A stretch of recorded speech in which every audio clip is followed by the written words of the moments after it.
Okay.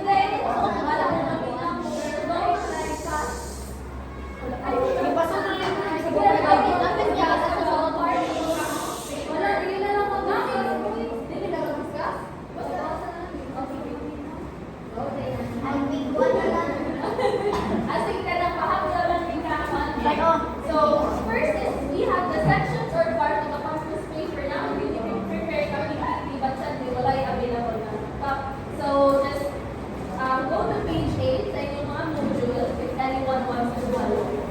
Okay, so the first part of your campus paper is obviously the front page. So the front page, you can see here the title, the publication, the index or index mga statistics. For example, 40% of the English BSEDs are English students, so on and so forth. And the important stories that will catch most of the attention. Kinahanglan, when you are publishing a newspaper and you're assigned on the front page, your title should be big and catchy. Dapat first look pa lang sa isang katao when they are looking at the newspaper stand, the headlines should be intriguing for them to pick it up. Okay, not a lot of us are very into traditional media. A lot of us really consume they call this one the mainstream media. So, that's all. The subject could be a national importance or a local story, but in this case, which is the campus journal, is just on your school.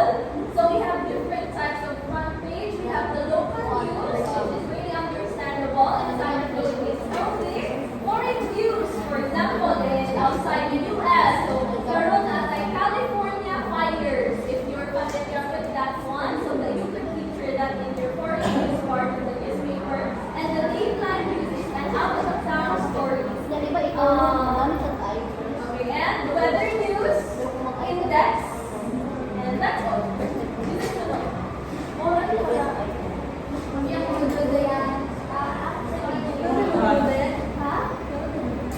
Next is parts of editorial page 10. So first of all, what is an editorial page? An editorial page is a section of a newspaper, magazine, or complete campus paper dedicated to opinions, commentaries, and discussions on current events, issues, or topics. So first part is folio.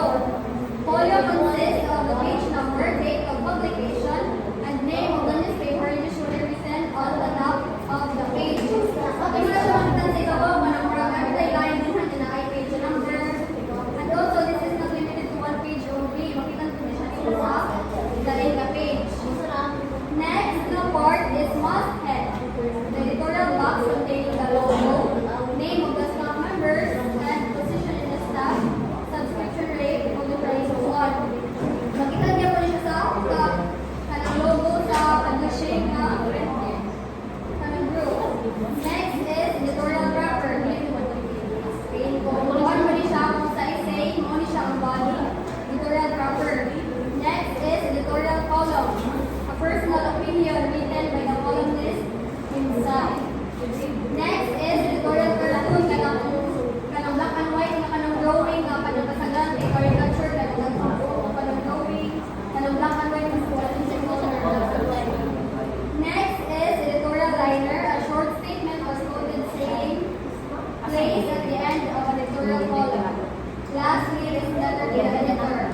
A letter sent in by the reader giving his personal views on certain aspects. So, sports page, the sports section of newspaper features information on local sports events. So, if sa college ka, kung sa man nakakasagaran nga sports page nga atong intramurals. Pero if ano ka sa 680, sa may kawas? Labas. Correct. So, are sa special features? So, of course, mag-features na sila of mga importante nga matter. For example, ano kay katong about kang shade. So,